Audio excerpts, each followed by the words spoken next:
I feel a lot of tightness and anxiety in my body when I focus on breathing consciously. I understand the idea of embracing my emotions to move through them and let them dissolve, but I sense a block to doing that. Now, if you can't pull the block out and show it to me, don't be telling me you got no block. That ain't true. I appreciate that you can smile about that, Jessica. Okay, so here's the deal. This is very common. And the question is, what can I do about this? You have put more time, energy, and effort into mastering how to not feel your feelings than you have ever put into anything else.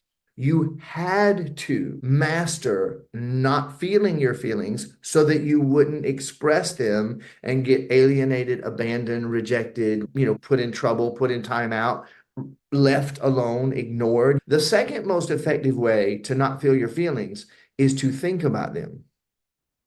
And the number one, by far, way to not feel and express your feelings is to hold your breath, is not breathe. Well, check this out. The minute that you begin to breathe and relax, the minute you do, all those emotions start to come up, to come out. So you say, I feel a lot of tightness and anxiety when I focus on breathing consciously. Now, I understand that perception, Jessica.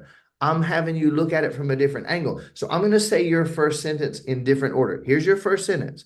I feel a lot of tightness and anxiety in my body when I focus on breathing consciously. Now I'm going to say it in my words. As soon as I start really focusing on breathing, I notice all the emotions coming up. If you didn't think that was a bad thing and label it tightness and anxiety, if you realized it's your emotions coming up and you simply welcome them, you would immediately be less full of shit because it would just come right out and you would let yourself cry and scream and wail. Just breathe and let it come out. And the cool thing is that the more you're breathing, the less it has to be screaming and wailing and all that other shit. And the more you're breathing and letting the emotions come out, the less those emotions are turning into illness and disease and symptoms and physical sensations.